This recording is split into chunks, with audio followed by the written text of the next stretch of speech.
Hi, I'm Dr. Vonda Wright. Thank you once again for joining us on the Roadmap to Resilience. You know, we've talked about a lot of topics over the last few months, and last time we talked about how resilience relates to building the mental resilience, right? We had some really great speakers, and today we're taking a pivot. We're going to be talking about how your physical body can build resilience. When we think of resilience, sometimes we think about how do we make our brain stronger? How do we make our thought processes stronger as we're working through hardiness and the 3 C's?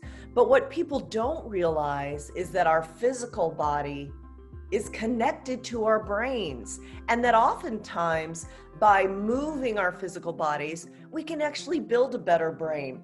So keep watching as some amazing experts will teach you how to build resilience through the body.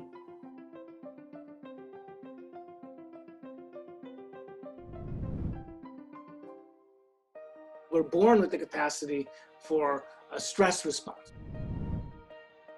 It's a very, very effective stress response. It's evolved over millions of years. It evolved in our ancestors. Many animals have similar stress responses as we do. They have similar mechanisms. They have cortisol and other things that we have when we respond to stress. So when we're confronted with stress, we have basically kind of mind-body reactions. The stress that we experience triggers our bodies to do certain things, to adapt to that stress. If it all goes well, we're okay. If it doesn't go well, we have chronic stress, then we begin to have a little bit of physical breakdown. So that same system is implicated in when we're exposed to violent or life-threatening events, only they're much more extreme. We get a much greater cortisol response. You know, the fire alarms are going off when we're exposed to potential trauma. So our stress response that we normally use to cope with everyday stressors goes into high gear and really takes over in a sense. And it takes over in a way to help us adapt. So that's really the difference. Everyday stress, everyday hassles in life can cause a stress reaction, which is how we adapt. Violent and life-threatening events cause an extreme stress reaction, which is really the same system, only in higher gear. Other biochemical processes like the hormone cortisol come into play to ramp it up more. And that can lead to PTSD if it doesn't resolve. We do know that how our mind works can affect how our body feels and how we perceive that feeling.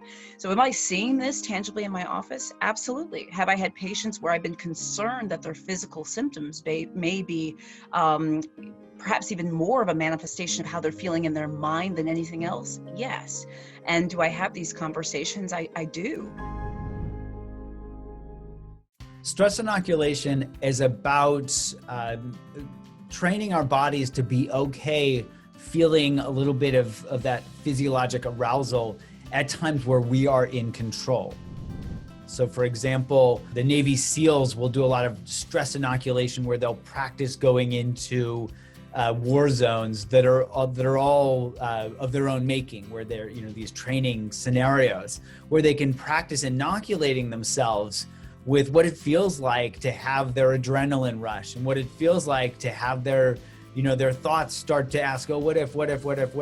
So they can learn to be with those moments and learn to work with those so that they know when the real thing comes, they will have the skills to be able to work with them.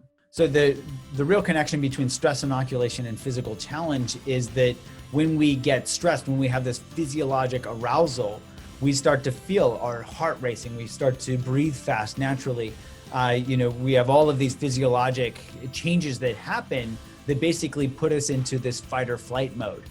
And so the physicality of that is really a manifestation of this stress saying, hey, there could be danger out there. You need to be ready to run or fight.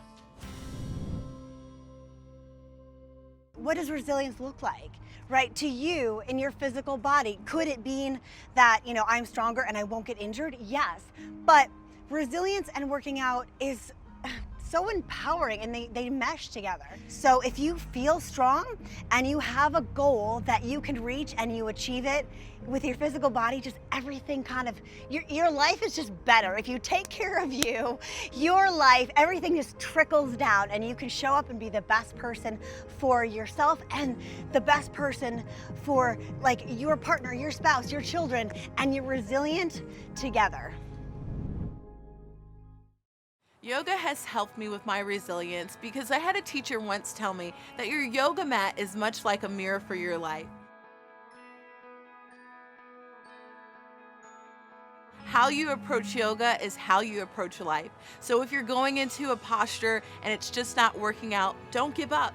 Keep at it, and you'll notice that the same thing will happen in life. Keep at it, and things will work out. I can remember a time when my daughter was ill in the hospital, and right there in that hospital room, when I was in despair, I rolled out my yoga mat, moved my body, and breathed. And that helped me get myself together and face exactly what was taking place, fully present. I feel like my body is connected to resilience because sometimes you feel stuck, literally, physically, emotionally, mentally, but the moment I can move my physical body, I notice that I can move my mental state, I can move my emotions, and other things around me begin to change. Movement helps me get into action, and that action is resilience. So now that you know the real connection between your body and building resilience, we challenge you to do the following 3 tasks. Take care of your body.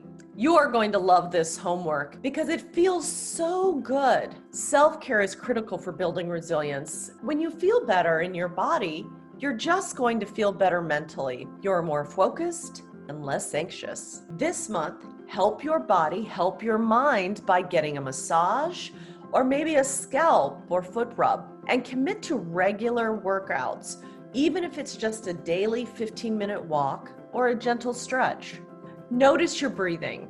Now don't overwhelm yourself, just slow down and notice your own breath. You can do this by focusing your breathing for 1 minute per day. Try that for a month, eventually expanding to 2 or 3 minutes. Breathing exercises can help reduce your stress response and dial down anxiety. You'll find many other breathing exercises on the free ShareCare app. Go to Achieve and then Programs and check out the Breathe and Relax section.